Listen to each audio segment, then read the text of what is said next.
नमस्कार, स्वागत है आपका हेलो किसान में। आपके साथ मैं हूं अंटू सिंह। हेलो किसान आप किसानों का अपना मनपसंद लाइव फोन इन कार्यक्रम, जहां हम खेती किसानी से संबंधित तमाम ऐसे विभिन्न विषय लेकर आते हैं ताकि हमारे किसान उन विषयों के बारे में और गहराई से जान सकें और उनसे जुड़े हुए जो भी आपके सवाल होते हैं वो भी हम विशेषज्ञों के सामने रखते हैं ताकि लाइव आपको जवाब मिल सके। तो आज के कार्यक्रम में फिर हम आज दो विषय लेकर आए हैं और आपकी कॉल्स लेंगे और विशेषज्ञ उन कॉल्स के जवाब देंगे। लेकिन उससे पहले आपको बता दें कि आज है विश्व मधुमक्खी पालन दिवस और इस दिन की आप सभी किसानों को ढेर सारी शुभकामनाएं। मधुमक्खी पालन आज के समय में बहुत महत्वपूर्ण है क्योंकि इससे न सिर्फ किसानों की आय में वृद्धि होती है बल्कि साथ ही हमारे पर्यावरण के लिए और इसके साथ साथ खेती के लिए एक बहुत महत्वपूर्ण घटक भी है।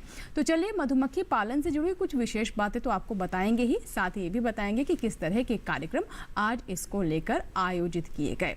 तो मधुमक्खी पालन कैसे हमारे किसानों के जीवन में बदलाव ला रहा है, सबसे पहले आपको ये बता दें कि किस तरीके से जैव विविधता की संरक्षण के लिए मधुमक्खियों की बहुत अहम भूमिका होती है और हमारे देश में 1,25,000 मीट्रिक टन शहद का उत्पादन होता है।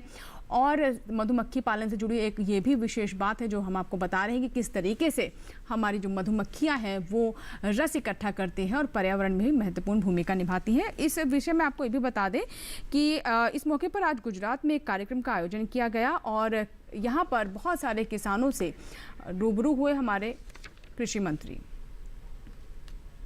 तो किसानों के सवालों को भी सुना और इस कार्यक्रम का शुभारंभ केंद्रीय कृषि एवं किसान कल्याण मंत्री श्री नरेंद्र सिंह तोमर जी द्वारा किया गया।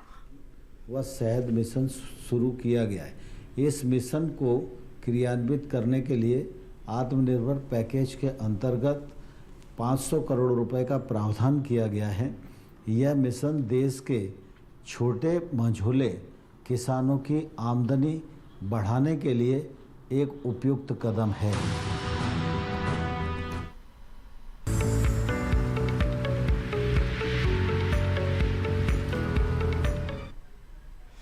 तो आपको बता दें कि इस मौके पर 5 राज्यों में 6 शहद परीक्षण जो संस्था है वो भी आज के दिन उनका भी शुभारंभ किया गया और इसके अलावा शहद प्रसंस्करण के लिए एक इकाई का भी शुभ आरंभ किया गया।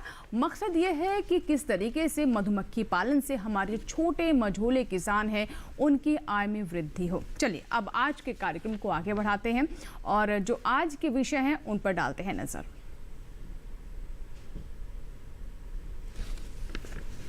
आज का हमारा पहला विषय गर्मियों में हरे चारे वाली फसलों की देखभाल, इसके साथ ही कपास की बुआई की तैयारी।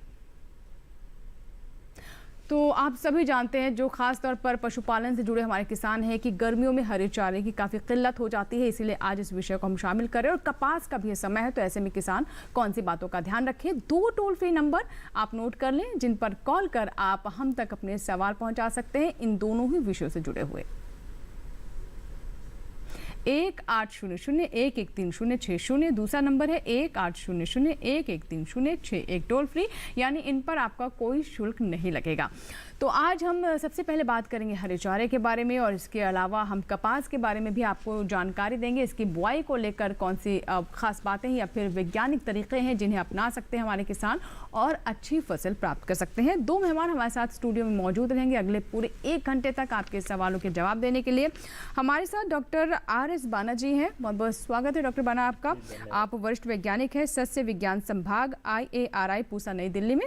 आप हमें हरे चारे पर बताएंगे कि हरे चारे की किस तरीके से हमारे किसान फसल ले सकते हैं और कैसे किसान हमारे जो पशुपालन से जुड़े हुए हैं उनके लिए कि बहुत अच्छा विकल्प है ताकि अपने पशुओं तक वो हरा चारा पूरे सीजन पहुंचाते रहें। और हमारे दूसरे जो मेहमान हैं वो हैं डॉक्टर देवाराम बाजिया जी। आप असिस्टेंट प्रोफेसर हैं कीट विज्ञान विभाग श्री कर्ण नरेंद्र कृषि विश्वविद्यालय जोबनेर राजस्थान में। आपका भी बहुत स्वागत है और आप हमें कपास के बारे में जानकारी देंगे। तो देखिए दोनों ही हमारे जो विषय हैं बहुत महत्वपूर्ण हैं। हरे चारे की बात करें तो पहले इसको इतने गंभीरता से नहीं लिया जाता था, जो भी हरे चारे आसपास होते थे उन्हीं को ही काट कर पशुओं तक पहुंचा दिया जाता था, लेकिन अब इसकी बाकायदा फसल ली जाती है। वजह यह है कि बहुत सारे हमारे किसान पशुपालन को बहुत व्यावसायिक ढंग से कर रहे हैं, इसे एक व्यवसाय की तरह अपना रहे हैं और ऐसे में पशुओं का स्वास्थ्य बहुत ज़रूरी है। गर्मियों में कई बार डिहाइड्रेशन की समस्या हो जाती है, यानी पानी की कमी हो जाती है पशुओं में, तो ऐसे में हरा चारा बहुत ज़रूरी हो जाता है पूरा पोषण पहुँचाने के लिए। और इसके अलावा हम बात करेंगे कपास की, जिसे हम सफ़ेद सोने के रूप में जानते हैं, यानी सफ़ेद सोना है, ये कमर्शियल क्रॉप है और इससे भी किसानों को बहुत लाभ होता है, किसान अच्छा इससे लाभ लेते हैं। तो इसके बारे में भी और विस्तार से बात करेंगे। सबसे पहले डॉक्टर वाना, मैं आपसे समझना चाहूँगी हरे चारे के बारे में। जैसे मैंने कहा कि कुछ पहले की बात करूँ तो ये नहीं होता था कि पूरी आप एक फसल ही चारे के लिए, कुछ किसान ऐसे हैं कि वो हरा चारा सप्लाई करते हैं, मतलब वो एक मुख्य फसल के तौर पर भी लेते हैं। और अब किसान भी इसकी उपयोगिता को, इसके लाभ को समझ गया है, क्योंकि जानता है कि अगर हमारा पशु स्वस्थ रहेगा और मौसम के अनुसार उसके आहार में वो तब्दीलियां करेगा, तभी उसे अच्छा उत्पादन मिलेगा। क्या कहना चाहेंगे? जी, ये बिल्कुल सही बात है कि जो हमारा पशुधन है उसमें दुग्ध उत्पादन लगातार मिलता रहे, या जो मांस के लिए हम पशुधन रखते हैं उसमें भी मांस उत्पादन अच्छा बना रहे, यानी कि जो कुल मिलाकर पशुओं की उत्पादन क्षमता है वो अच्छी बनी रहे। इसके लिए ज़रूरी है पशुओं का सही तरीके से आहार। और बाकी सीजन में तो फिर भी ठीक है, गर्मी के मौसम में विशेषकर ऐसा होता है कि हरे चारे की काफ़ी कमी हो जाती है। यदि हम तात्कालीन योजना आयोग का एक अनुमान देखा जाए तो मोटे तौर पर देश में लगभग 60% हरे चारे की कमी है, यानी कि जितनी मांग है उसकी चारे की कमी है। और यदि गर्मी के मौसम में ठीक तरीके से चारे वाली फसलें ली जाए और उनका समुचित तरीके से सस्य वैज्ञानिक तरीके से प्रबंधन किया जाए तो निर्बाध रूप से गर्मी के मौसम में भी चारे की आपूर्ति सुनिश्चित करी जा सकती है। और जो गर्मी के मौसम में पशुओं का दुग्ध उत्पादन का स्तर गिर जाता है उससे बचा जा सकता है और गर्मी के मौसम में चारे की फसल ले सकते हैं। अमूमन क्या होता है कि जो रबी की फसलों की कटाई के बाद और खरीफ की फसलों की बुआई से पहले करीब 2 से 3 महीने का समय बचता है, तो उसमें आसानी से कुछ ऐसी किस्में और ऐसी फसलें मौजूद है जिनको गर्मी के मौसम में लेके और हमारे पशुधन के लिए हरा चारा उपलब्ध करवा आगे हम आपसे ये भी जानेंगे कि कौन कौन सी वो फसलें, कुछ फसलें तो हरे चारे की जो तैयार भी हैं अब लगभग, तो वो कौन कौन सी है और आगे साल भर, क्योंकि हमने बताया कि साल भर फसलें मिलती रहे हरे चारे की, हरा चारा हमारे पशुओं के लिए उपलब्ध हो, इसके लिए बहुत ज़रूरी है कि पूरी तरीके से योजना आप बनाएं। जिस तरीके से आप फसलों की योजना बनाते हैं कि रबी की फसल, खरीफ की फसल, उसी तरीके से हरे चारे को लेकर के भी आपको पूरी प्लानिंग करनी होगी। और आप माने या ना माने, पशुओं को सबसे ज़्यादा पसंद अगर कुछ होता है तो वो हरा चारा ही होता है, और ख़ास तौर पर गर्मियों में पशु बहुत चाव से इसे खाते हैं। देखते हैं इससे जुड़ी हमारी रिपोर्ट।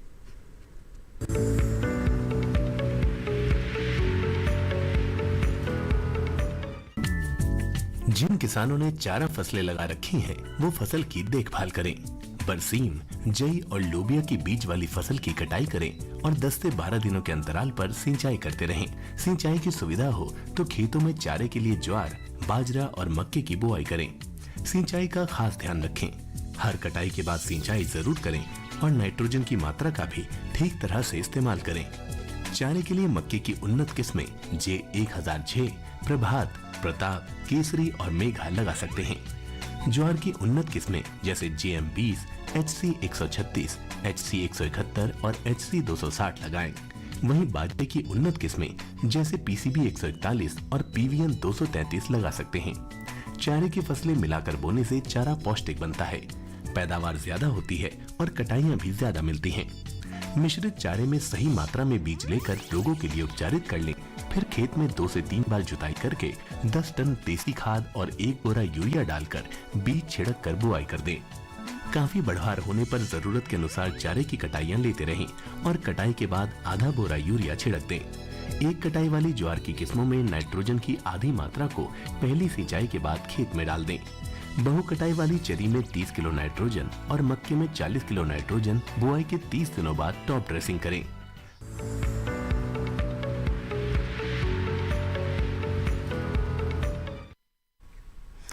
तो ये थी हमारी चारा फसलों पर रिपोर्ट, जिसमें हमने आपको अलग अलग तरह की चारा फसलों के बारे में बताया। आगे और विस्तार से हम इस पर चर्चा करेंगे, लेकिन अगर आपके कोई सवाल हैं तो आप अपने सवाल हम तक पहुंचा सकते हैं। और आज का जो हमारा दूसरा विषय है, यानी कपास की खेती। कपास के बारे में हम आपको बता दें कि अब बुआई की तैयारी इस वक्त कैसे की जाए, ये बहुत ज़रूरी हो जाता है और ये बुआई का ही समय चल रहा है।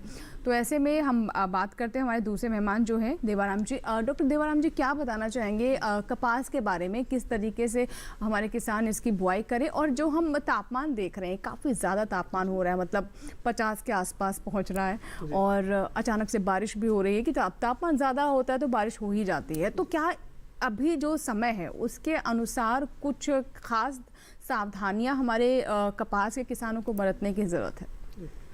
देखिए, जो कपास का बिजाई का जो है सबसे उपयुक्त समय है, ये अभी चल रहा है, और इसको हम कपास की जो बिजाई है वो 10 जून तक हम कर सकते हैं। अच्छा।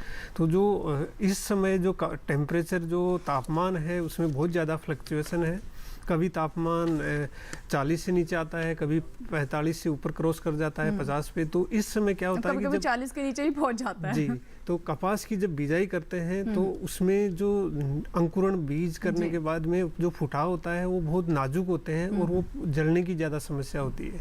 तो जो कपास के लिए बिजाई के लिए है, सबसे जो उपयुक्त ज़मीन है वो एक तो रेतीली ज़मीन, एक लवणीय मृदा हो, और एक जो सेम वाली जो जल से प्रभावित जो ज़मीन है, इनको छोड़कर आप अगर किसी भी प्रकार की ज़मीन में अगर कपास की बुआई करते हैं तो निश्चित तौर पे आपका जो कपास में जो बिजाई हम करेंगे वो अच्छे से जमाव होगा। और जो ये बीजने का जो समय है वो शाम के समय रखें, जो ये तापमान है उस टाइम रात को टेम्परेचर डाउन आ जाता है, और जो अगर ज़्यादा ज़रूरत पड़ती है तो उसको हल्का सा पानी दे दिया जाए। और कोशिश ये की जाती है कि जो पहली सिंचाई है वो ज़्यादा से ज़्यादा देरी में की जाए, ताकि उसकी जड़ है अच्छे से जम जाए। जी जी, तो ये कपास के लिए जो अभी फिलहाल है बिजाई का सबसे उपयुक्त समय है, और जितनी भी बिजाई करनी है वो कर ले। बिल्कुल। और देखिए, अभी 10 जून तक का समय आपने बताया है, तो लगभग 20 दिन हैं आपके पास, और आगे हम और भी बातें आपको बताएंगे, कौन से किस्में लें, किस तरीके से खेत की तैयारी करें, पोषण प्रबंधन कैसे करें, तो सभी जानकारियाँ आज के कार्यक्रम में आपको मिलने वाली है। तो अगर आप कपास की फसल लेते हैं या लेने वाले हैं तो बिल्कुल हमारा कार्यक्रम आज छोड़कर ना जाएं। आगे बढ़े उससे पहले देखते हैं रिपोर्ट।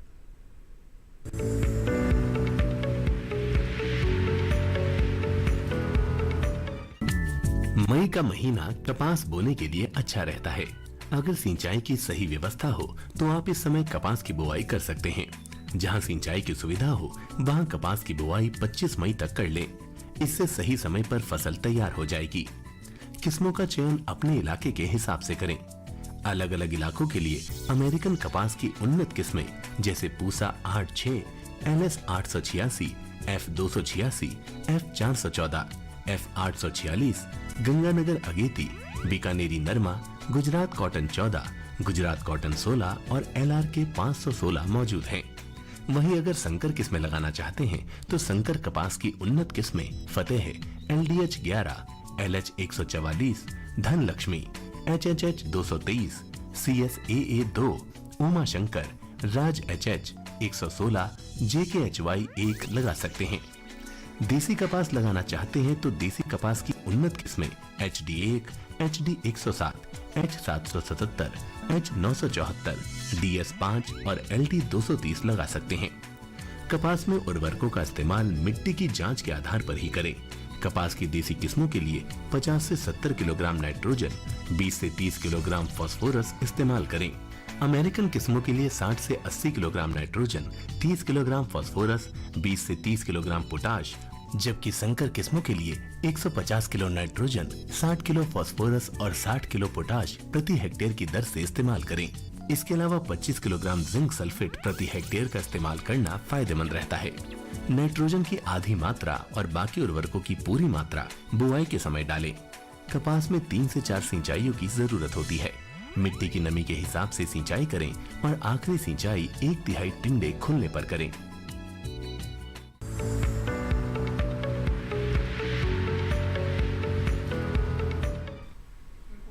तो ये थी कपास पर हमारी रिपोर्ट, और आपके जो भी सवाल हैं अब आप हमें कॉल कीजिए। टोल फ्री नंबर हम लगातार स्क्रीन पर फ्लैश करते रहेंगे।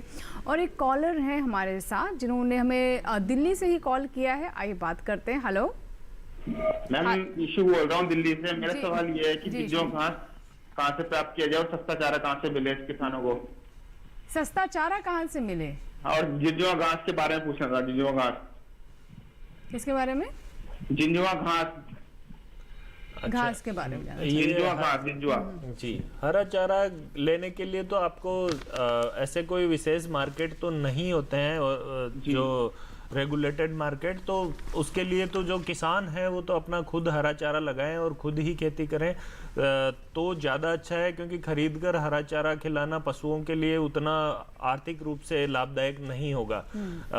पर वैसे भी बाजार में देखते हैं आमतौर पर शहरी क्षेत्रों में या जो अर्ध शहरी क्षेत्र है वहाँ पर कुछ किसान हरा चारे की खेती करते हैं और वो शहरी क्षेत्रों में उस चारे को बेचकर भी लाभ कमा सकते हैं। और डॉक्टर साहब, कई बार मैंने ये भी देखा कि कुछ किसान हरे चारे की फसल लेते हैं, वो एक व्यवस्था भी रहती है किसानों के साथ आपस में कि आप उनके खेत से ये हरा चारा काट लें और उसका कुछ वो शुल्क लेते हैं जी, इस तरह की भी चीज़ें देखने को मिली। लेकिन जैसे ये अलग से मार्केट पूछ रहे, शायद इस तरह की फिलहाल कोई इस तरह का कोई नियंत्रित मार्केट नहीं है, कोई इस तरह का रेगुलेटेड सिस्टम नहीं है। कुछ किसान है शहरी क्षेत्रों में, अर्ध शहरी क्षेत्रों में, वो शहरी क्षेत्रों में बेच सकते हैं और उनके लिए खरीदार मौजूद होते हैं। इसके अलावा जो एक ये घास पूछ रहे थे, क्योंकि ये एक लोकल नाम ले रहे थे तो वो तो समझना मुश्किल है। उसमें जो ये शायद कोई जो पेरेनियल घास है, बहुवर्षीय घास है, उसके लिए कह रहे थे। तो इनके जो घास है, हमारे ICAR का चारागाह अनुसंधान केंद्र है झांसी में, वहाँ आप इनकी वेबसाइट देख लीजिए, या चारे की जो बीज मिलता है राष्ट्रीय बीज निगम या जो राज्य के बीज निगम है वहाँ पर देख लीजिए, जो भी बहुवर्षीय घासें हैं उनके बीज मिलते हैं। नहीं तो जो कुछ मौसमी चारे वाली फसलें होती है गर्मी के मौसम में, वो भी आप लगा सकते हैं। और जब जो अभी बरसात का मौसम आ रहा है उसमें भी आपको मक्का, चारे वाला ज्वार, बाजरा, मकचरी, लोबिया और ग्वार, ये फसलें हैं, ये लगा सकते हैं। तो ये एक सीजन के लिए होती है और आजकल इनमें भी मल्टीकट किस्में होती है जिसमें 3 से 4 कटाई लेकर और लगातार पशुओं को आप खिला सकते हैं। जी, एक कॉलर है नंद स्वरूप मिश्रा जी हैं, इन्होंने बाराबंकी से हमें कॉल किया है। आइए ले लेते हैं इनका कॉल। हेलो नंद स्वरूप जी, मुझे सुन पा रहे हैं आप? हाँ नमस्कार सर, मैं नंद स्वरूप मिश्रा हूँ, बाराबंकी से। गांव मेरा बसौली पड़ता है। मैं ये जानना चाहता हूँ कि गर्मियों में हरा चारा हमें दुधारू पशुओं को कौन सा खिलाना चाहिए जिससे उनकी सेहत के ऊपर और उनके दूध के ऊपर कोई असर न पड़ने पाए। जी, बहुत अच्छा सवाल है आपका ये। और देखिए, इस पर तो हम आगे बात करने ही वाले थे। अच्छा रहा जो आपने सवाल भी पूछ लिया। जी नंद स्वरूप जी, गर्मी के मौसम में पशुओं को निर्बाध रूप से हरा चारा मिलता रहे, इसके लिए मक्का, ज्वार, बाजरा, मकचरी, गुहार और लोबिया मुख्य तौर से प्रीफर किए जाते हैं। और यदि आप अंतः फसलीकरण करें लोबिया या जो धान्य वर्गीय फसलें हैं, मक्का, ज्वार, बाजरा, इनका लोबिया के साथ या गुआर की फसल के साथ अंतः फसलीकरण करें तो साथ में एक तो चारे का उत्पादन भी बढ़ता है और दूसरा जो दलहन वर्गीय और धान्य वर्गीय फसलों को मिक्स करके खिलाने से प्रोटीन की मात्रा तो मिलती ही है और साथ में जो अन्य पोषक तत्व हैं वो भी पशुओं को अच्छी मात्रा में मिलने से हमारे पशुधन का जो दुग्ध उत्पादन है या जो उत्पादन क्षमता है वो लगातार बनी रहेगी और गर्मी में जो दूध की कमी होती है वो नहीं हो पाएगी। तो अंतः फसलीकरण करें और धान्य वर्गीय और दलहन वर्गीय चारे वाली फसलें साथ लगाएं ताकि मृदा की उर्वरा शक्ति भी बनी रहे, चारे का उत्पादन भी अच्छा मिले और हमारे पशुधन का उत्पादन या उत्पादकता है वो भी हमारी बनी रहे। तो इस तरह से यदि आप एक योजनाबद्ध तरीके से खेती करेंगे तो गर्मी के मौसम में अपना पशुओं का जो दूध का उत्पादन है वो कम होने की समस्या आती है तो वो नहीं आ पाएगी। जी बिल्कुल। सुशांत कुमार है एक दर्शक जिन्होंने ओडिशा से हमें कॉल किया है। जी सुशांत जी, स्वागत है आपका हेलो किसान में। बताइए क्या सवाल है? कपास की खेती के बारे में जानना था, उसकी उन्नत किस्म क्या है? कपास की खेती करना चाहते हो, उन्नत किस्में क्या है? ओडिशा से हैं सर, क्या बताना चाहेंगे? सुशांत जी, जैसा कि कपास की जो फसल आप अगर लेना चाहते हैं तो इसके अंदर 1500 से भी ज़्यादा किस्में भारत के अंदर अनुमोदित किस्में हैं और वो अलग अलग जोन वाइज अनुमोदित हैं। तो जो पूरे भारतवर्ष को है 3 जोन में बांटा गया है जिसमें उत्तरी जोन है, सेंट्रल जोन है और साउथ जोन है। तो आपका सेंट्रल साउथ जोन के अंदर आता है और उस साउथ जोन के अंदर अंदर जो भी आपकी किस्में हैं रिकमेंडेड हैं, कुछ किस्में कॉमन है, और आप जो आपका कृषि विश्वविद्यालय है, जो कृषि विभाग के कृषि अधिकारी हैं, उनसे आपके जो क्षेत्र जिस एरिया में आप पढ़ते हो वहाँ जो रिकमेंडेड किस्म है मिट्टी पानी की जांच करवाने के बाद में आप ले सकते हैं। कुछ किस्में मैं आपको बताता हूँ। अगर आप बीटी कपास लेना चाहते हो तो बीटी के लिए जो रिकमेंडेड जो किस्में हैं उसमें कॉमन है, जैसे RCH 314 है, 317 है, 134 है, ऐसे ही MRC 60-29 है, 60-25 है। तो ये कुछ ऐसी किस्में हैं जिनको आप कहीं पे भी लगाई जा सकती है। और बाकी अगर आपको और ज़्यादा जानकारी चाहिए तो आप कृषि विश्वविद्यालय और भारत सरकार के जो कृषि विभाग के अधिकारी हैं, जहाँ पे भी हैं आपके ग्राम विकास अधिकारी होगा, कृषि पर्यवेक्षक, उससे भी आप अपने गांव के जानकारी ले सकते हैं। जी चलिए, इसी के साथ ही हमारे लिए वक्त है एक और छोटे से ब्रेक का, लेकिन आपकी कॉल्स का हमें इंतज़ार रहता है। कॉल्स नहीं थमनी चाहिए। बात करेंगे इस छोटे से ब्रेक के बाद।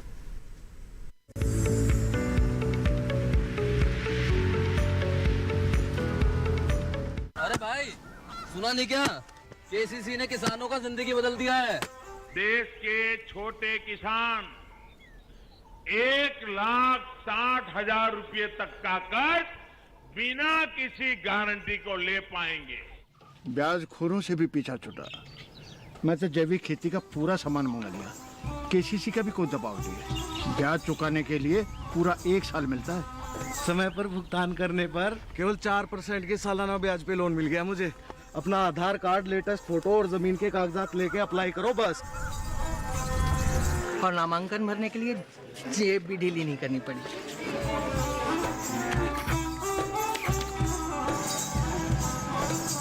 चाचा, उधार चुकाने के 24 घंटे के बाद उतने ही पैसे वापस निकाल सकते हैं। केसीसी ने किसानों की जिंदगी वाकई बदल दी है।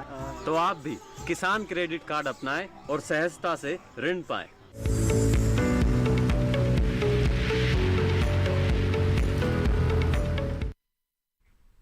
ब्रेक के बाद एक बार फिर आपका स्वागत है। आप देख रहे हैं हेलो किसान। अगर आप अभी हमारे साथ जुड़ रहे हैं तो आज के विषय आपको फिर से बता देते हैं। आज हम बात कर रहे हैं चारा फसलों के बारे में और साथ ही जानकारी दे रहे हैं कपास के बारे में, कैसे आप कपास की इस वक्त बुआई करें, क्योंकि कपास की बुआई का ये बिल्कुल उचित समय चल रहा है, तो यहाँ कोई चूक ना हो आपसे, इसीलिए आज का कार्यक्रम आप पूरा देखें। कोई सवाल है तो आप हमारे टोल फ्री नंबर्स पर कॉल करें। दोनों नंबर हम स्क्रीन पर लगातार आपके लिए फ्लैश कर रहे हैं। और एक कॉलर हैं, देखिए ब्रेक के बाद पहले कॉलर हमारे साथ जुड़ चुके हैं। आइए बात करते हैं। मानिक दास जी हैं जिन्होंने हमें बक्सर से कॉल किया है, असम से कॉल कर रहे हैं, माफ कीजिएगा बक्सर से कॉल कर रहे हैं। जी मैडम जी बताइए। हेलो मैडम जी, आसाम में कौन सा हरा चारा के लिए अच्छा होगा, ज्यादा पौष्टिक होगा ऐसा? जी फायदेमंद कौन सा होगा ऐसा? जी मानिक दास जी, असम में इस मौसम में आप मक्का ले सकते हैं या ज्वार की भी जो मल्टीकट किस्में हैं वो ले सकते हैं। और यदि आप अंतः फसलीकरण करना चाहें तो लोबिया, जिसको चौला भी बोलते हैं, लोबिया की उन्नत किस्में मौजूद है, तो वो आप अंतः फसलीकरण के साथ ले सकते हैं। और चूंकि जो पहाड़ी क्षेत्र हैं वहाँ पर जो प्री मानसून की बरसात होती है तो जल भराव की समस्या होती है, तो मक्का की फसल में कई बार नुकसान होने की संभावना रहती है।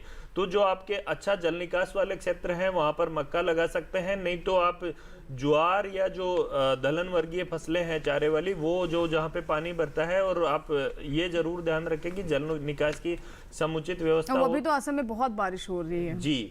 तो मानसून पूर्व की बरसात में जल भराव नहीं होने दें, और जो अच्छे क्षेत्र हैं जहाँ पे जल निकास की सुविधा है वहाँ पर आप मक्का की भी ले सकते हैं। जो उन्नत किस्में हैं, अफ्रीकन टाल है, J1006 है, प्रताप मक्का चेरी 6 है, तो ये किस्में लगाकर आप वहाँ पर हरा चारे का अच्छा उत्पादन ले सकते हैं। ठीक है, एक कॉलर है, आइए बात कर लेते हैं। हेलो हेलो जी, आशीष जी बताइए क्या सवाल है। आप जालौन उत्तर प्रदेश से हमारे साथ हैं फोन लाइन पर, सवाल बताएं अपना। जी मैडम, मैं ये जानना चाहता हूँ कि मैं हरे चारे विषय में जानना चाहता हूँ, के लिए कौन सा चारा कौन सी महीने बोए? ठीक है, हरे चारे के बारे में हम आपको बता रहे हैं, लेकिन ठीक है आपके क्षेत्र के अनुसार भी हम कुछ जानकारी दे देते हैं। बानन जी क्या बताना चाहेंगे? हाँ जी, आशीष जी, जो जालौन क्षेत्र से आप बिलोंग करते हैं, तो हरे चारे की जो गर्मी के मौसम वाला है उसका तो बुआई का समय अभी जा चुका है, परंतु जो आने वाला जो बरसात का मौसम है उसमें भी ये जो गर्मी के मौसम वाली फसलें हैं यही फसलें ली जाती है, और जो उन्नत किस्में हैं अधिकांश किस्में वो ही है जो गर्मी के मौसम में लगाते हैं। तो जो अभी जैसे ही मानसून आ जाता है तो उस समय बुआई करते हैं। अभी तो जल्दी है, थोड़ा सा गर्मी के मौसम वाली फसल है वो लेट हो चुकी है, और बरसात के मौसम वाली आप जो जी थोड़ा जल्दी है। तो जो मध्य जून के बाद जैसे ही मानसून आ जाता है तो उस क्षेत्र में आप मक्का या ज्वार की जो मल्टीकट किस्में हैं वो आपके क्षेत्र में लगा सकते हैं। साथ में लोबिया और ग्वार, यदि ये आप अंतर फसलीकरण में बार बार इसलिए दोहरा रहा हूं क्योंकि उससे क्या होता है कि चारा पौष्टिक मिलता है, दलहन वर्गीय फसलों से जो प्रोटीन होता है वो हमारे पशुधन को अच्छा मिल जाता है, और जो दाने वर्गीय फसलें हैं उनसे हमारे को कार्बोहाइड्रेट और जो अन्य पोषक तत्व हैं उनकी पूर्ति हो जाती है, और इस तरह से हमारे जो पशुधन की उत्पादन क्षमता है वो लगातार बनी रहती है। जी जी, ठीक है, आइए बात कर लेते हैं कपास पर। सर मैं आपसे जानना चाहूँगी, जैसे कि हमने अब शुरुआत कर लेते हैं, खेत की तैयारी किस तरीके से करें? देखिए, जो कपास की है खेत की तैयारी की बात है, तो कपास की जो फसल है वो ऐसे खेतों के अंदर लगानी चाहिए जहाँ पे एक तो पानी का भराव नहीं हो, तो एक रेतीली ज़मीन नहीं होनी चाहिए, लवणीय मृदा नहीं होनी चाहिए, और साल्ट अफेक्टेड नहीं होनी चाहिए, जिसको सैलाइन सॉइल बोलते हैं। अगर इसके अलावा किसी भी प्रकार की मिट्टी है, और उसके साथ में शर्त यह है कि जो मिट्टी है वो एसिडिक नेचर की नहीं होनी चाहिए, जो अम्लीय है, पीएच उसका 7 से नीचे अगर 4-5 है तो उसमें कपास नहीं होगी। अच्छा।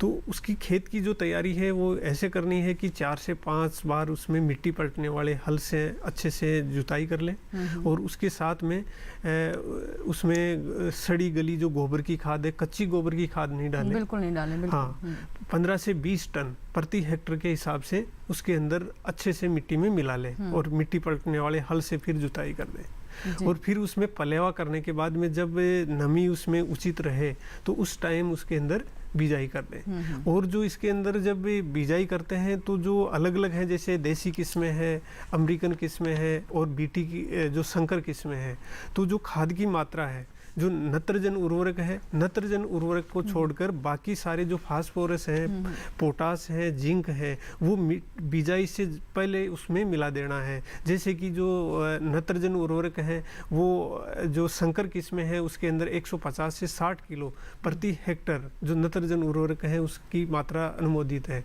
और उसकी 60 से 70 किलो जो है वो फास्फोरस है, और ऐसे ही पोटास है 60 से 70 किलो, 20 से 25 किलो जिंक सल्फेट है, वो खेत में मिला देना है। तो अब जो नत्रजन उर्वरक है उसको संकर किस्मों के अंदर 3 बराबर भागों में बांटना होता है, और 3 बराबर भागों में बांटकर उसको जो संकर किस्म है 1/3 जो मात्रा है वो तो डालना है बिजाई के समय, और जो बची हुई 2 मात्रा है वो 1/3 मात्रा बोकी आने पे और 1/3 मात्रा डालनी है उसमें फूल आने के समय।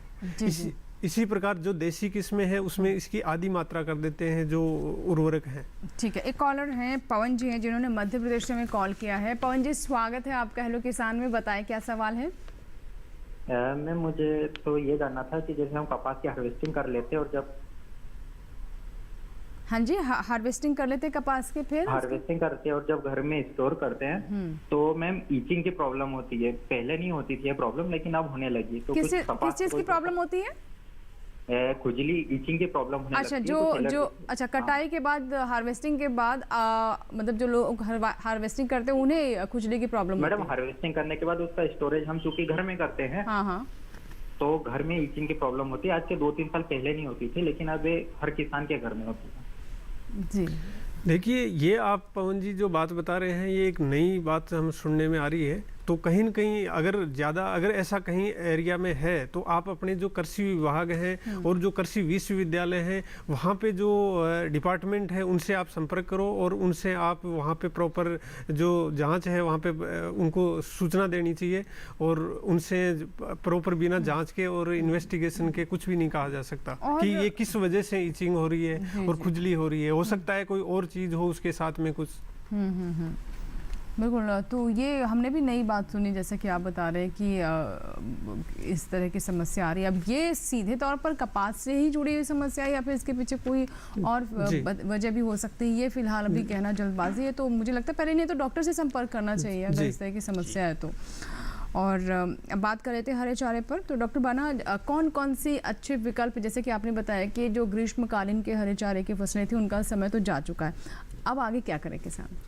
अभी आने वाले समय में अपने खेतों को तैयार करके रख लें।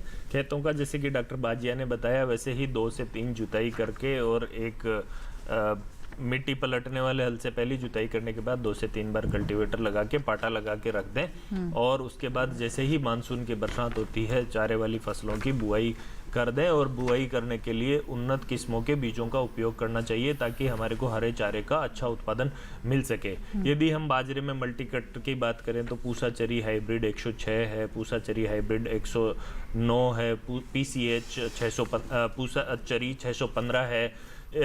यदि हम बाजरे की बात करें तो PCB 164 है, AVKB 2 है, AVKB 19 है।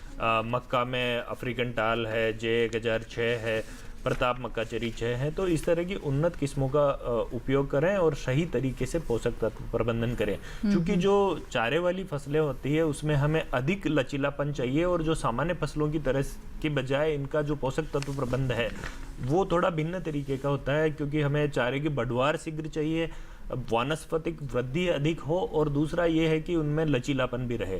उसके लिए कुछ 15 से 20% तक अधिक मात्रा में नाइट्रोजन का उपयोग करना होता है और जो मिट्टी की जांच करा के आवश्यकता अनुसार जो पोषक तत्व हैं उनका प्रयोग करें। परंतु मोटे तौर पे देखा जाए तो जो धान्य वर्गीय जो चारे वाली फसलें हैं जैसे कि ज्वार, बाजरा, मक्का है, उनमें 100 से 120 किलोग्राम नाइट्रोजन देनी होती है, जिसको 3 भागों में विभाजित करके देनी होती है। पहली 1/3 मात्रा बुआई के समय देनी होती है और साथ में पोटास और फास्फोरस, जो कि लगभग 40 से 50 किलोग्राम फास्फोरस और 30 से 40 किलोग्राम पोटास, ये बुआई से पूर्व देनी होती है।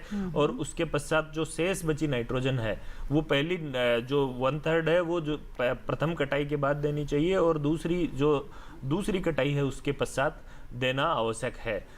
और यदि जो दलहन वर्गीय चारे वाली फसलें हैं जैसे कि लोबिया लगा रहे हैं या ग्वार लगा रहे हैं, तब नाइट्रोजन की मात्रा आपको 20 से 25 किलोग्राम से अधिक नहीं करनी है और फास्फोरस की 40 से 50 किलोग्राम और 30 से 40 किलोग्राम पोटास बुआई के समय, यानी कि तीनों पोषक तत्व बुआई के समय ही दे दें। यदि आपकी मृदा में सूक्ष्म पोषक तत्वों की कमी है तो आप सूक्ष्म पोषक तत्व भी अवश्य दें। ठीक है। राम निवास जी एक दर्शक जिन्होंने हमें झुंझुनू से कॉल किया है, राजस्थान से हमारे साथ फोन लाइन पर। राम निवास जी सवाल बताएं। जी मेरा सवाल ये है कि कपास की जो खेती है उसके अंदर बीच में जो जगह बचती है उसमें कोई अन्य फसल ली जा सकती है क्या? जी सर, बाजा जी क्या बताना चाहेंगे? जी रामनिवास जी, जो कपास की फसल है इसके अंदर क्या होता है कि 2 दर्जन से भी ज़्यादा जो कीट हैं वो नुकसान पहुंचाते हैं और इस फसल के अंदर आप बॉर्डर के ऊपर बाजरे की फसल आप लगा सकते हैं। बाकी अंदर जो आप अगर कोई भी फसल लगाते हैं, जैसे कि एक तो दलहनी फसलें बिल्कुल ही मना है इसके अंदर। दूसरी जो जैसे कुछ सब्जियां लगा लेते हैं, भिंडी है, ये क्या करते हैं कि ये कीड़ों को ज़्यादा अट्रैक्ट करती है और उसमें कीड़े लगने की पहले ही बहुत ज़्यादा संभावना रहती है और अगर आप लगा देते हो तो फसल होना, आपका जो पैदावार है वो बिल्कुल ही कम होगी। और हमने देखा भी डॉक्टर साहब कि सफेद मक्खी का किस तरीके से प्रकोप कपास में देखने को मिलता है।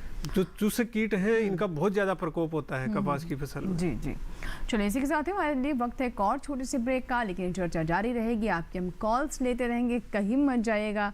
देखते रहें हेलो किसान, बने रहें हमारे साथ।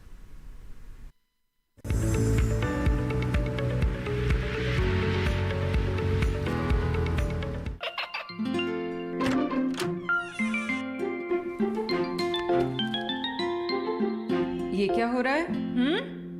काशवी, इतने कम मार्क्स? काशू बेटा पढ़ा करो, पढ़ोगी नहीं तो आगे कैसे बढ़ोगी? मम्मा मैं भी तो आपसे यही कहना चाहती हूँ, पढ़ा करो। आप पढ़ोगे नहीं तो आगे कैसे बढ़ोगे? मतलब? वो देखो, सिर्फ बैक पर छपा ऑर्गेनिक नहीं, ऑर्गेनिक का निशान पहचानिए। पीजीएस ऑर्गेनिक का ये लोगो उन किसानों की पहचान है जो आज भी परंपरागत विधि से रसायन मुक्त खेती कर आपके लिए शुद्ध फसल उपजा रहे हैं। अब समझे मम्मा, अगर मैं प्योर ऑर्गेनिक फूड नहीं खाऊंगी तो अच्छे मार्क्स कहाँ से लाऊंगी? अच्छा बच्चों, जैविक खेती की इस मुहिम को आगे बढ़ाइए, शुद्ध ऑर्गेनिक अपनाइए।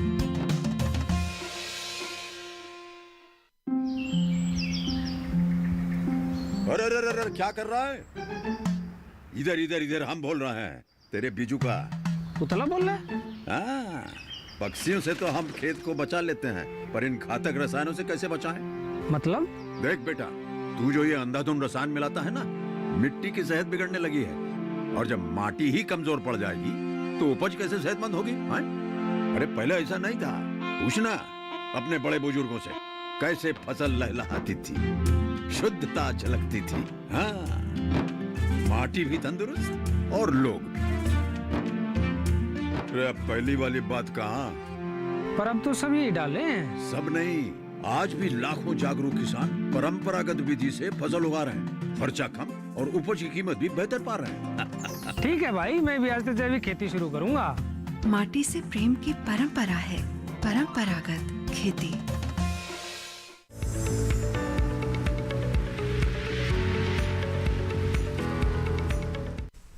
ब्रेक के बाद एक बार फिर आपका स्वागत है हेलो किसान में। आज के विषय एक बार फिर से आपके लिए दोहरा देते हैं। आज हम बात कर रहे हैं चारा फसलों के बारे में और साथ ही बता रहे हैं आपको कपास की कैसे हमारे किसान बुआई करें। इस वक्त एक कॉलर है, आइए उनका हम सवाल ले लेते हैं। Hello hello. हाँ जी, नमस्कार, स्वागत है आपका हेलो किसान में। हरविंदर जी बताइए क्या सवाल है? पंजाब से आप हमें कॉल कर रहे हैं। मैडम मैंने मक्का बीजा है कुकड़ी के लिए, है वो ग्रोथ नहीं कर रहा, खड़े है। ठीक है, बढ़वार नहीं हो रही है फसल की। हाँ, लाल लाल जामुनी हो गए सारे पत्ते उसके। ठीक है, समझ गए हरविंदर जी, जवाब ले लेते हैं। बाला साहब क्या बताना चाहेंगे? मक्का, एक तो मैं ये बताना चाहूंगा कि उन्नत किस्मों के बीजों का प्रयोग करें। और चूंकि अब आपके तो फसल लगा चुकी है, ग्रोथ नहीं पकड़ रहा है, तो आप मिट्टी की जांच आप जरूर कराएं, क्योंकि पोषक तत्वों की कमी होना ही सबसे बड़ा कारण है। बाकी तो आप जो फसल है वो स्वस्थ है, सिर्फ वृद्धि नहीं कर रहा। तो हो सकता है नाइट्रोजन की आपके खेत में कमी हो, या जो पोषक तत्व अन्य पोषक तत्व हैं उनकी भी कमी हो, तो मिट्टी की जांच कराने पे ही अच्छे से पता लगेगा। परंतु अभी यदि बरसात नहीं हुई है तो एक बार 15 से 20 किलोग्राम यूरिया के द्वारा नाइट्रोजन प्रति हेक्टर की दर से उसमें बिखेर दें और एक बार हल्का पानी दे दीजिए। तो ऐसा कोई कारण नहीं है कि वृद्धि नहीं हो रही। जब फसल स्वस्थ है तो वृद्धि भी होगी, और पोषक तत्वों की कमी ही मुख्य कारण है। तो आप जो खड़ी फसल है उसमें या तो यूरिया का 2% का घोल बनाकर छिड़काव कर दें, या फिर आप नाइट्रोजन उसमें 15 से 20 किलो, या यदि ज़्यादा ही कमी हो तो मिट्टी की जांच के अनुसार 25 से 30 किलो नाइट्रोजन भी आप अभी दे सकते हैं। बिल्कुल। तो चलिए, अब ये तो समझ गए आपको कि क्या कमी हो सकती है। हो सकता है पोषक तत्वों की कमी हो जिसकी वजह से उस तरह की बढ़वार नहीं हो रही है। और भी कोई सवाल हैं आज के विषय से जुड़े हुए तो हमारे टोल फ्री नंबर्स पर आप कॉल करें। दोनों नंबर हम स्क्रीन पर बीच बीच में आपके लिए फ्लैश करते रहते हैं। आज हम बात कर रहे हैं चारा फसलों के बारे में और साथ ही कपास की खेती के बारे में। हमारे साथ एक और कॉलर जुड़ चुके हैं जिन्होंने राजस्थान के अजमेर से कॉल किया है। आइए बात करते हैं। हेलो हेलो जी, नमस्कार। नमस्कार जी, सियाराम जी, स्वागत है। सियाराम जी सियाराम जी। जी, हमारे बीटी कपास लगाते हैं ना, हमको 2 साल हो गए। ये 7-7 फुट डिगी बच जाती है, और सफेद मक्खी और हरा मच्छर और सफेद मच्छर, ये तीनों बर्बाद करके रख देती है फसल को। बिल्कुल सियाराम जी, ये इसका हमने अभी पीछे जिक्र भी किया था। क्या बताना चाहेंगे? हमारे यहाँ का बीज का नंबर बताइए, कौन सा बीज बोए जिससे हम पैदा ले सकते हैं? ठीक है जी, बाजिया जी से जान लेते हैं। सर क्या बताना चाहेंगे? सियाराम जी, जैसे कि आप जो 2 समस्या बता रहे हो, एक तो बढ़वार बहुत ज़्यादा होती है और दूसरी जो समस्या है कि जो सफ़ेद मक्खी है उसका प्रकोप ज़्यादा होता है। मच्छर बता रहे हैं। तो जो सफ़ेद मच्छर है, सफ़ेद मक्खी है। तो जो सफ़ेद मक्खी है उसका जो प्रकोप इसलिए होता है कि एक तो जो बढ़वार ज़्यादा हो जाती है उसी से वो जुड़ी हुई है। तो जो नत्रजन उर्वरक है जो यूरिया है इसकी मात्रा जो अनुमोदित है, जो अभी मैंने पहले भी बताया था, उसी के हिसाब से उसमें देना है। और अगर आपकी मिट्टी की आपने जांच करवा रखी है तो जांच करवाने के बाद में जितनी, अगर कृषि विभाग या जो कृषि विश्वविद्यालय के जो वैज्ञानिक हैं वो आपको अनुमोदित करते हैं, सिफारिश करते हैं कि इतनी ही मात्रा डालनी है तो वो डालें, ताकि जो आपकी बढ़वार, और दूसरी की आप उसके अंदर जो बिजाई करते हैं तो जो बीज पौधे से पौधे की जो दूरी है बीटी कपास के अंदर कम से कम 1 मीटर का फासला होना चाहिए, पौधे से पौधे और लाइन से लाइन। और दूसरा, अगर फिर भी आपकी इसका मतलब जो मिट्टी है वो बहुत अच्छी उपजाऊ है और उसमें पोषक तत्वों की जांच करवा लें और उसी के आधार पे आपको वो करें। तो अगर आप ऐसा करोगे तो निश्चित तौर पे, और जब सफ़ेद मक्खी आएगी तो समय समय पे हम बताएंगे, और जो आपका वहीं पे कृषि विभाग है, भारत सरकार का ICR का ऑफिस भी है, वहाँ कृषि वैज्ञानिक हैं, तो उस समय आप सफ़ेद मक्खी के नियंत्रण के लिए कुछ जैविक तरीके भी हैं और कुछ मैकेनिकल भी हैं, कुछ ट्रैप्स का भी है और कुछ केमिकल भी हैं। तो केमिकल, मैं किसान भाइयों को यही सलाह देना चाहूँगा, सियाराम जी आपको भी, कि कीटनाशक दवाइयों का कम से कम प्रयोग करें। अगर कीटनाशक का अंधाधुंध प्रयोग करेंगे तो इस कीड़े में सहनशीलता डेवलप हो गई है और इसको हम कीड़े को ख़त्म नहीं कर सकते। कीड़ा सफ़ेद मक्खी नहीं, पूरे के पूरे जो भी कीड़े हैं उनको हम जीरो कभी भी नहीं कर सकते। एक लेवल पे हम उसको मेंटेन करके फसल ले सकते हैं, क्योंकि धरती पे कीड़ा हमारे से पहले आया था और आगे भी रहेगा और इसको जीरो करना नामुमकिन है। जी बिल्कुल। और जैसे कि आप बता रहे थे कि हो सकता है कि मिट्टी की जांच की नहीं ज़रूरत है, तो बिल्कुल सॉइल टेस्टिंग बहुत महत्वपूर्ण है। इसके बारे में भी अपने किसानों को जागरूक करते रहते हैं, क्योंकि कई बार पता नहीं होता है कि कौन से पोषक तत्व हैं जो कि पर्याप्त मात्रा में है, कौन से कम है, और जो पर्याप्त होते हैं उनको भी हम मिट्टी में झोंकते रहते हैं। इससे हमारी कॉस्ट भी बढ़ती है और फसल पर इसका विपरीत असर भी कई बार हो जाता है। तो मिट्टी की जांच ज़रूर करवा लें। और आइए बात करते हैं हरे चारे पर। तो बना जी, आप क्या बताना चाहेंगे, क्योंकि कई किसान ऐसे भी हैं जो मल्टी कट जो फसलें हैं उनमें ज़्यादा रुचि दिखाते हैं, उन्हें ज़्यादा बेहतर लगती है, तो कौन कौन से उनके सामने विकल्प हैं? जी, मल्टी कट के मैं किस्मों के तो नाम पहले बता चुका हूं, परंतु उसमें सबसे जरूरी बात है ज़्यादा उत्पादन लेने के लिए सही तरीके से कटाई प्रबंधन। मल्टी कट किस्मों के लिए कटाई प्रबंधन से मेरा तात्पर्य है कि किस ऊंचाई से और कब कब कटाई करें, ताकि हमारे को चारे की गुणवत्ता भी अच्छी मिले और उत्पादन भी अच्छा मिले। क्योंकि देरी से कटाई करते हैं तो चारे का उत्पादन तो बढ़ जाता है, परंतु जो गुणवत्ता है उसमें कमी आ जाती है, प्रोटीन और कार्बोहाइड्रेट कम हो जाते हैं और रेशे की मात्रा बढ़ जाती है। इसी तरह यदि जल्दी कटाई कर ली तो पोषक तत्व अधिक होते हैं, परंतु रेशा कम होता है, कार्बोहाइड्रेट कम होता है और पशुओं के लिए वो सुपाच्य नहीं होता और चारे की उत्पादन क्षमता कम हो जाती है। तो जो भी मल्टीकट किस्में हैं, ज्वार, बाजरा की, मक्का की, उसमें जो पहली कटाई है वो 50-55 दिन या 60 दिन की अवस्था पर करनी चाहिए और दूसरी कटाई उससे 4 से 6 सप्ताह के पश्चात ही पहली कटाई के बाद लेनी चाहिए। और कटाई की ऊंचाई का जरूर हमें ध्यान रखना चाहिए, कम से कम 7 से 8 सेंटीमीटर की ऊंचाई से ही कटाई करें जमीन से। हम क्या करते हैं कि जमीन से बिल्कुल सटाकर कटाई कर लेते हैं ताकि चारे का उत्पादन अच्छा मिले, परंतु जो पुनः वृद्धि होती है वो उतने अच्छी तरीके से नहीं हो पाती। कुछ पौध है जो मर जाती है, गर्मी का मौसम है और प्रकाश संश्लेषण सुचारू रूप से हो, इसके लिए 7-8 सेंटीमीटर ऊंचाई से करें और जैसे ही कटाई करते हैं तो हल्की सिंचाई कर दें।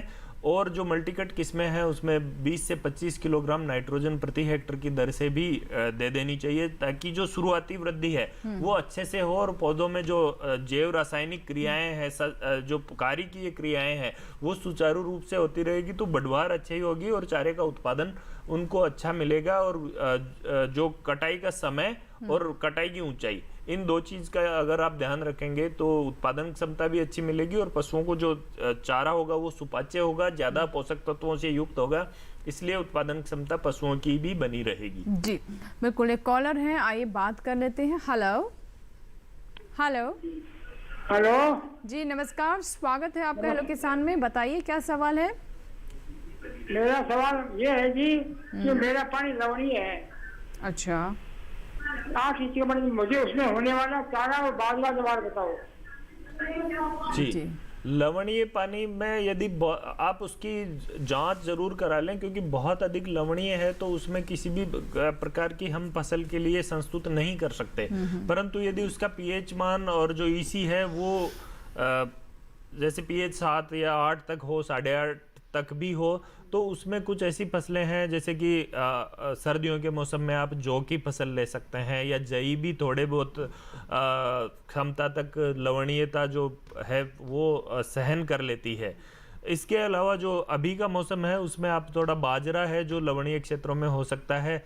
यदि सर्दी के मौसम की बात करें तो हम जो रिजके की फसल है वो भी ले सकते हैं जो दलहन वर्गीय फसलों में आती है। और अभी दलहन वर्गीय फसलों में आपके लोबिया का एक विकल्प है जो थोड़ा बहुत लवणीय क्षेत्रों में हो सकता है, परंतु यदि बहुत अधिक आपके पानी लवणीय है तो उस दशा में आप उसके सिंचाई का के रूप में प्रयोग नहीं करें। उसकी बजाय तो मैं ये कहना चाहूँगा कि जो फार्म पॉन्ड है वो आप अपनाएं और जो बरसात का जल है उसको इकट्ठा करके और फिर उसमें सिंचाई के लिए काम में लें।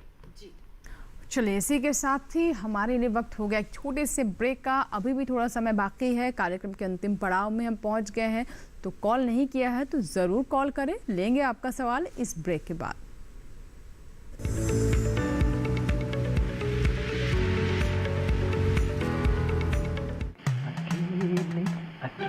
अरे वाह भैया, अकेले अकेले। अरे तू भी ले, पर खाएगा कैसे? मैं ऑर्गेनिक खेती की बात कर रहा रे बेटे। अकेले अकेले खेती कब तक करेगा? मतलब गांव में 20-25 किसानों का समूह बना के पंजीकरण करवा ले, फिर सरकारी ट्रेनिंग भी मिलेगी और मुफ्त जैविक बीज खाद भी। फिर बीजीएस ऑर्गेनिक की सरकारी मोहर के साथ तेरी उपज आकर्षक पैक में पहुंचेगी बड़े बाजार तक। अच्छा? हाँ। अरे भाई कहाँ चल दिया? सबको साथ लाने, आमदनी बढ़ाने। तो किसान भाई समझ गए ना? साथ मिलकर ऑर्गेनिक खेती कीजिए, अपनी परंपरा को आगे बढ़ाइए, ज्यादा मुनाफा कमाइए। माटी से प्रेम की परंपरा है परंपरागत खेती।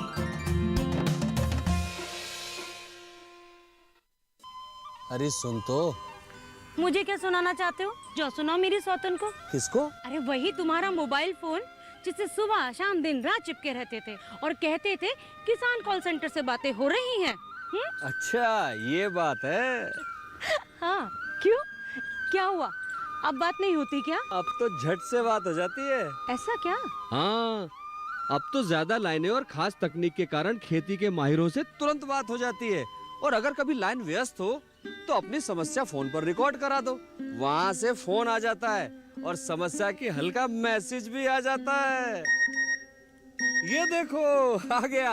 अरे वाह, इसका मतलब इंतजार की घड़ी अब खत्म। हाँ। तभी मैं सोचूं कि आजकल मुझ पर इतना प्यार क्यों आ रहा है। कृषि संबंधी समस्याओं का अपनी भाषा में तुरंत हल पाने के लिए पूरे भारत में किसी भी फोन से हेल्पलाइन नंबर पर संपर्क करें। किसानों का दोस्त किसान कॉल सेंटर।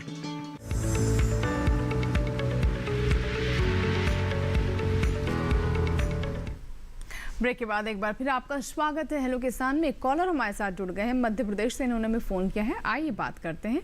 हेलो। हेलो जी नमस्कार, स्वागत है आपका हेलो किसान में। कुमेर जी बताइए क्या सवाल है आपका? हमारा सवाल है कि हमारे यहाँ पे कपास की खेती हो सकती है? मध्य प्रदेश से बात करें, कौन से जिले से हैं आप? नरसिंहपुर जिले से। जी सर। कुमेर सिंह जी, जैसा कि मैंने पहले भी आपको बताया है, आपने सुना वो प्रोग्राम, तो जो कपास की फसल है उसमें एक तो ज़मीन जो होती है, आप मिट्टी का और पानी का दोनों का जांच करवा लो। जहाँ पे भी आपके प्रयोगशाला है, कृषि विभाग की भी होती है, कृषि विश्वविद्यालय भी हैं आपके नज़दीक में जो भी सेंटर पड़ता हो, और उसकी अगर वो सिफारिश करते हैं तो निश्चित तौर पे आपके कपास की फसल हो जाती है। बाकी मैं मोटा मोटा बताऊं, पहले भी बताया है कि उसका अगर pH 5 से नीचे है तो कपास की फसल नहीं होगी, और अगर रेतीली ज़मीन है तो उसमें नहीं करनी है, और बाकी की जो ज़मीन है अगर लवणीय है उसमें भी नहीं करनी है, और सैलाइन जो साल्ट वाली साल्ट अफेक्टेड है और पानी भरता हो तो वहाँ पे भी कपास की फसल नहीं लेनी है। इसके अलावा आप जांच करवा के आप कृषि विभाग से सलाह ले सकते हैं। जी बिल्कुल। आइए बात करते हैं चारे फसलों पर। तो बना साहब और क्या बताना चाहेंगे चारा फसलों के बारे में? किस तरीके से क्या हमारे किसान अलग अलग तरह की भी फसलें ले सकते हैं एक ही खेत में चारा फसलें, ताकि और पोषण प्रबंधन कर सके वो? जी, लगातार आपको अनवरत सतत निर्बाध रूप से चारा मिले, इसके लिए आपको सही फसल प्रणाली चारे वाली फसलों की ले सकते हैं। जैसे कि गर्मी के मौसम में मैंने फसलें बताई, ज्वार, बाजरा, मक्का, मकचरी। इसके अलावा कुछ बहुवर्षीय घासें भी होती है, वो लगा सकते हैं। और जो हाथी घास है वो ले सकते हैं। और इसके बाद में जैसे ही बरसात का मौसम ख़त्म हो जाता है, उसमें आपको रिजका है, बरसीम है, जई है, जौ की कुछ किस्में हैं जो दोनों बहु उपयोग में होती है, उसमें चारे के लिए भी ले सकते हैं या दाने के लिए भी ले सकते हैं। तो इस तरह से लगातार आप हरा चारा लिया जा सकता है। और चारे वाली फसलों में अमूमन हम जैसे अभी के मौसम की हम बात करें तो सबसे जो ध्यान रखने वाली चीज़ है वो है सही तरीके से सिंचाई प्रबंधन करें, क्योंकि बहुत अधिक पानी भी नहीं भरना है खेतों में। और जैसे ही क्योंकि तापमान बहुत अधिक है तो वाष्पीकरण और वाष्पोत्सर्जन से काफ़ी मात्रा में मृदा नमी का ह्रास हो जाता है। तो निरंतर सिंचाई करते रहें। और जो खरपतवार हैं उनका प्रकोप नहीं होने देते। सामान्यतः किसान ये सोचते हैं कि खरपतवार उगने से भी हमें कुछ तो बायोमास मिल रहा है, कुछ तो हरे चारा, उसको खरपतवार को भी चारा समझ लेते हैं। परंतु वास्तविकता में क्या होता है, वो जो चारा उगता है, जो जिसको हम चारा समझ लेते हैं, वो खरपतवार फसल के हिस्से के पोषक तत्व और जो नमी है उसको चूस लेता है और हमारी फसल कमजोर रह जाती है। तो सही तरीके से खरपतवार प्रबंधन और जल प्रबंधन करें। खरपतवार प्रबंधन हो सके तो हाथ से ही करें, ताकि हाथ से आप खरपतवार निकाल देंगे तो मृदा की ऊपरी परत टूट जाएगी, उससे आपकी मृदा नमी संरक्षण में तो मदद मिलेगी। साथ में जो जड़ों में वायु संचार में वृद्धि होती है तो जड़ें ज्यादा गहराई तक जाकर नमी और पोषक तत्वों का अवशोषण कर पाएगी और जो हमारी चारे की फसल है वो अच्छी होगी।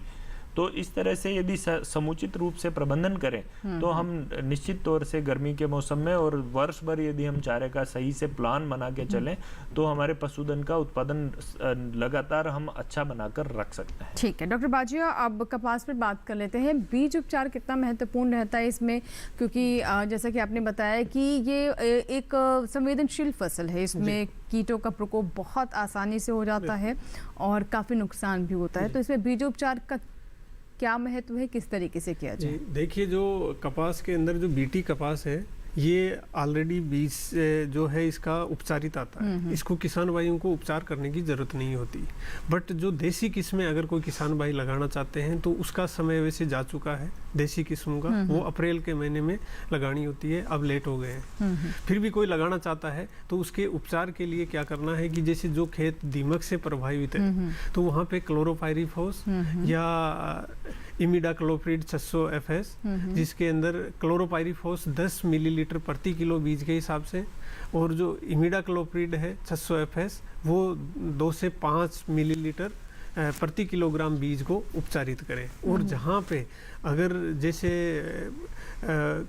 बीमारी का प्रकोप हो, जिसके अंदर की जैसे रूट रोट आता है, जड़ गलन बीमारी आती है, तो वहाँ पे ट्राइकोडर्मा विरिडी एक पाउडर आता है, जैविक प्रोडक्ट है, और उसका 2 ग्राम प्रति किलो बीज के हिसाब से उपचारित कर आप बो सकते हैं। दूसरा, इसके अलावा जैसे देसी किस्में होती है तो उसके ऊपर रुई फज होता है, उसको उतारना बहुत जरूरी है बिजाई से पहले। तो उसके लिए क्या होता है कि जो हमारा जो ये सल्फ्यूरिक एसिड है, जो गंधक का तेजाब जिसको बोलते हैं, उसका 70 से 100 मिलीलीटर 1 किलो बीज के अंदर मिलाकर 7 से 12 मिनट तक उसके अंदर लकड़ी से अच्छे से हिलाएं और फिर 3 से 4 बार शुद्ध पानी से उसको साफ कर, जो कमजोर और अधपके बीज होंगे वो ऊपर तैर जाएंगे पानी में, उनको बाहर निकाल दें और फिर उसको सुखा के और छाया में और फिर बिजाई कर दें। जी, बहुत महत्वपूर्ण जानकारी दी बाजी जी आपने। और बाना साहब, क्योंकि कार्यक्रम बिल्कुल समाप्त होने का समय आ गया है तो मैं बहुत कम शब्दों में जानना चाहूँगी कुछ पॉइंट्स जो आप अंत में बताना चाहते हैं जो हम कवर नहीं कर पाए।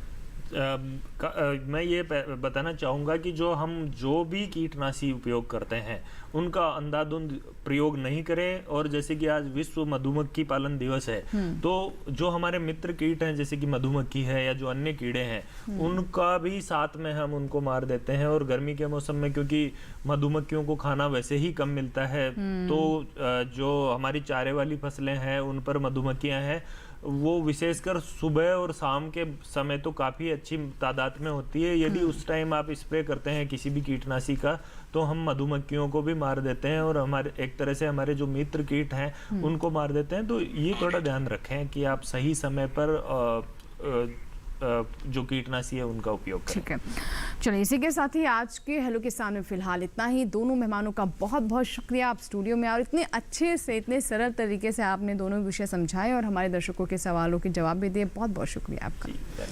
और चलिए अब आपको बताते हैं कि अगले अंक का हमारा विषय क्या है। हमारा विषय है मोटे अनाज का प्रसंस्करण और साथ ही बात करेंगे टमाटर, मिर्च, बैंगन की नर्सरी तैयार कैसे करना है। अगर आपके कोई सवाल है, कोई सुझाव है, कोई आशंका है तो आप हमें ईमेल कर सकते हैं। हमारा ईमेल पता नोट कर लें, hellokisan2015@gmail.com।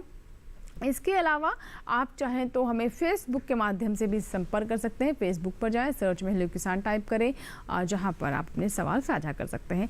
और एक और बहुत ही आसान तरीका आपको बता देते हैं, ये है हमारा डीडी किसान कॉल सेंटर नंबर 1800113060। सोमवार से शनिवार सुबह 6 बजे से रात 10 बजे तक आपके लिए लाइन चालू रहेगी।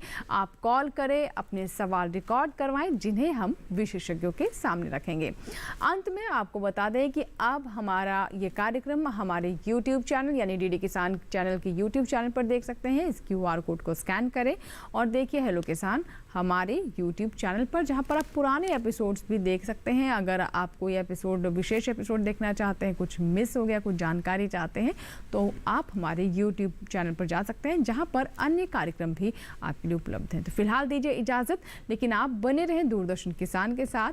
नमस्कार।